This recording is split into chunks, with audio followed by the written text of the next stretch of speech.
This video covers Advanced Higher Biology Unit 1 Cells and Proteins. Key Area 1 Laboratory Techniques for Biologists, specifically Section B Liquids and Solutions. Following this video, we should be able to complete the following tasks: explain how linear dilutions are carried out, explain how log dilutions are carried out, describe how a standard curve can be created and give its function. We'll explain why buffers are used in biology and describe the use of a colorimeter. Dilutions in a linear series differ by an equal interval. So you can see a 1 ml interval between these samples. In this example, we have a stock solution, which could be a bacterial broth, a solution of inhibitor, a solution of enzyme, or any number of other solutions that could be made up. We can see that there's a decrease in the volume of liquid from the stock. So the liquid is coming from the stock every time, but less of it in 1 ml increments are being added each time. The test tubes are then made up to 10 mils. So if 5 mils of the stock solution goes into the first test tube, we would add 5 mils of water to make it up to 10. Similarly, 4 mils of stock would be 6 mils of water, 3 of stock, 7 of water, 2 of stock, 8 of water, and 1 of stock, 9 of water.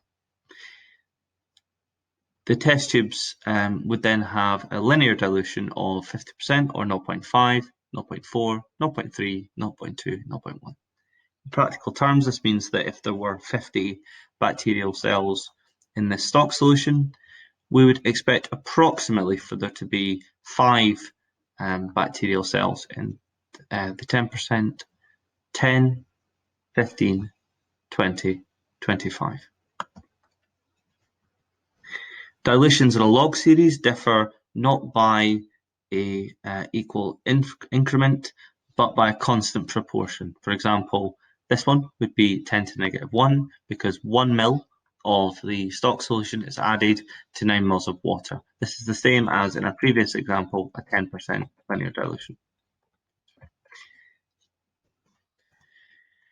1 mil from this would then be added into the next. So this example, the liquid is not coming from the stock solution after the first pipette. So 1 mil from this is added to the next one, and 9 mils of water. This means that we now have a 1 in 100 or 10 to the negative 2 dilution. If we do it again, we get a 1 in 1000, 10 to the negative 3, 1 in 1000, 1 in 10,000, 10 to the negative 4, and 1 in 100,000, 10 to the negative 5.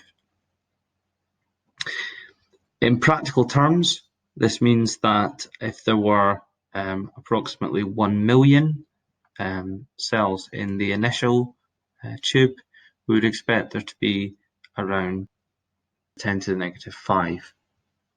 This technique is quite often used in what's called serial dilution and plating, which is discussed in a future video. We often have to produce what's called a standard curve to allow us to estimate the concentration of a chemical in an unknown sample. Plotting measured values for known concentrations to produce a line or curve allows the concentration of the unknown to then be determined using that curve. For example, if we want to find the vitamin C concentration of an orange, we can mix a chemical called DC-PEP into a sample of known vitamin C concentration. This will give us a colour change proportional to the concentration. So at 10%, it gives a colour change that will give roughly this absorption within a colorimeter. At 20, it will give roughly 0.8 absorption, and etc., etc.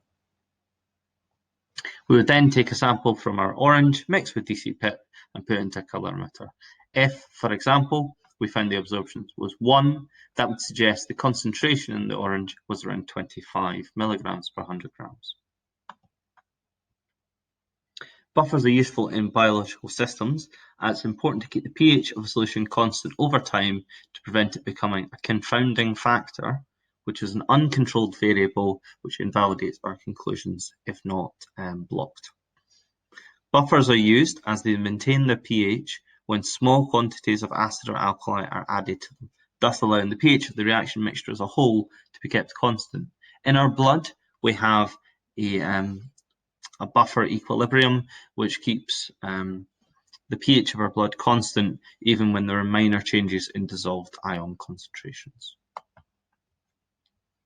Colorimetry is a very useful technique, as we stated before. It allows us to find out how much light can pass through a sample when it's placed inside the machine. Initially, the colorimeter is calibrated with an appropriate blank as a baseline. The blank itself will absorb a small amount of the light and is treated as the new zero. If the concentration of a coloured solution were needed, this the absorption of the blank, of the blank with that of the coloured solution using suitable wavelength filters. So the machine will allow you to change what wavelength of light it's looking at.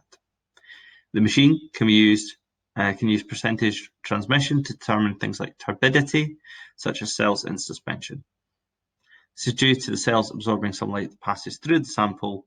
The drawback of this technique is, unless certain stains are used, it's not possible to identify whether the turbidable cells or cells that are alive and dead. Again, with certain staining and techniques, this can be resolved. We can now understand that a linear dilution series is one where the concentrations differ by an equal interval. That dilutions in a log series differ by a constant proportion, for example, 10 to the negative 1 to the negative 2 to the negative 3 and so on. The plotting measured values for known concentrations can produce a line or curve that allows the concentration of an unknown to be determined from the standard curve. In terms of buffers, we know that the addition of an acid or alkali has very small effects on the pH of the buffer, allowing the pH mixture as a whole to remain constant. And finally, the colorimeters are first calibrated with an appropriate blank as a baseline. The absorption is used to determine the concentration of a coloured solution using suitable wavelength filters, and the percentage transmission is used to determine turbidity, such as cells in suspension.